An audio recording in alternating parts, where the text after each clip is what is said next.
안녕하세요. 양압 김선생의 구강암면외과 안녕하세요. 양압 김선생의 암면외과 전문의 김기정입니다. 별명을 정해보는 시간을 가져볼게요. 그 후보를 또 준비했습니다. 1번 양아기, 아기.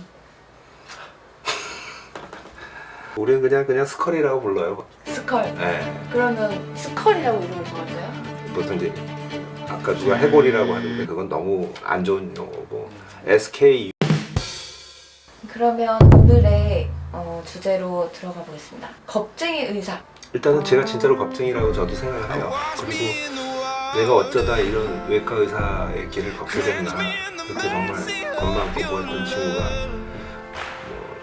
이런 전공을 해서 이런 걸 했다는 게 나 자신도 가끔 이렇게 의심스러울 때가 있어요. 근데 겁쟁이기 때문에 걱정이 많고 한 번 더 생각하고 한 번 더 걱정하고 걱정 많이 했을 때는 그 케이스는 잘 끝나요. 근데 걱정 없이 건방 떨다가 꼭 안 좋은 케이스가 생기는 것 같아요. 겁 많은 게 그렇게 뭐 부끄러운 거 아니다. 외과 의사가 겁 많다는 건 자랑이다라고 저는 생각하고 그렇게 얘기한 거죠.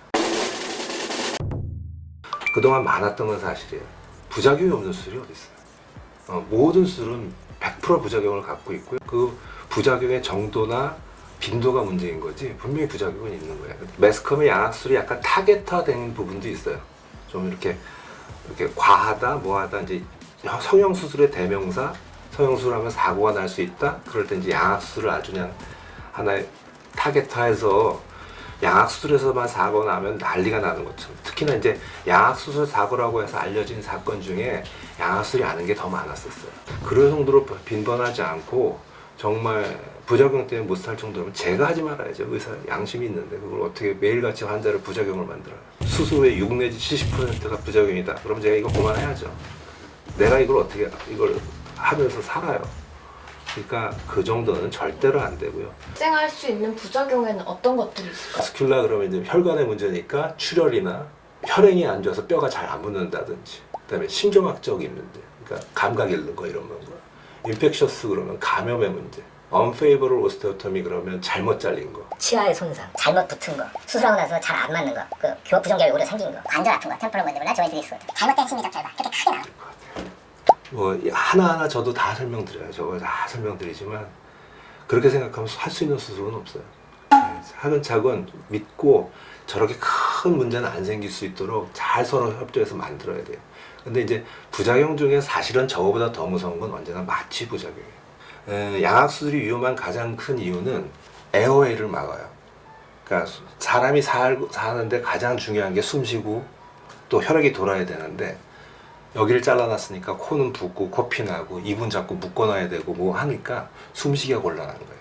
그러니까 첫날 숨 잘 쉬게 해주는 게 굉장히 중요한 문제인데 그래서 저희는 이제 입을 풀러놓고 이제 하는 방법도 다른 거 얘기하겠지만 하여튼 다른 수술에 비해서는 약간 위험도가 있는 건 사실이에요. 생기면 대부분 바로예요.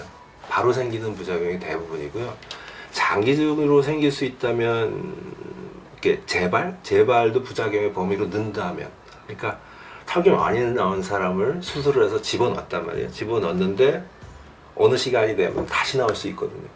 그것도 부작용이라고 생각을 한다면 부작용일 수 있죠. 그거는 이제 오래 걸려서 생길 수 있지만 대부분이 말하는 우리가 환자 불편해지고 어디 감각이 이상해졌다, 뭐가 잘못됐다 이런 건 보통 1, 2주 안 길어야 한 달 안에 다 생길 문제들이에요. 보통 양악수술을 하면 필연적으로 치아 교정 치료가 필요한 경우가 절대 다수인데 수술하고 나서 교정 치료가 6개월에서 1년 혹은 1년 반 정도 지나서 끝나면 대부분 거기서 끝나는데 그 뒤로 6개월에 한 번, 1년에 한 번 교정과에서 아마 팔로우업을 할 거예요. 자꾸 보자고 할 거예요. 그러니까 혹시나 턱이 다시 나오지는 않는지 교합은 잘 완성되어 있는지 보는 그 정도의 관리 정도가 필요하지 그렇게 오랫동안 뭐 할 건 없어요. 부작용은 있어요. 그리고 의료사고도 발생할 수 있습니다. 근데 그렇다고 해서 그 모든 것이 꼭 자기한테 생기는 건 아니니까요. 현명하게 좋은 의료기관을 잘 선택하시고 그리고 되도록 좀 믿어주십사라는 말씀을 드리고 싶어요. 너무 인터넷에서 알게 된 정보를 너무 많이 갖고 계시니까 기본적으로 너무 신뢰감이 떨어져 있는 상태에서 시작할 때가 많아요. 의료사고 있고 부작용이 있을 수 있지만 피해갈 수 있고요. 그렇게 치명적이지 않습니다. 그러니까 꼭 필요한 사람한테는 그걸 피해가면서 할 만한 수술이라고 저는 생각해요. 예. 양악 수술에 대해서 다른 궁금한 점 있으시면 댓글 남겨주시면 제가 성심성의껏 답변 드리겠습니다. 인터넷상에서 양악 수술에 대한 정보 굉장히 많습니다. 잘 가려 들으셔야 되고 섣불리 판단하시지 않아야 될 선택이라고 생각해요. 그러니까 다들 그렇다고 해서 너무 부정적일 필요도 없고 또 너무 환상을 가지셔도 안 돼요. 그러니까 자신한테 맞는 수술이 있는지 그리고 그건 꼭 해야 되는지 정말 신중하게 판단하시고 그리고 좋은 의료기관을 선택하셔서 좋은 신뢰관계에서 그렇게 진행되신다면 별다른 일 없이 끝날 수 있을 거예요.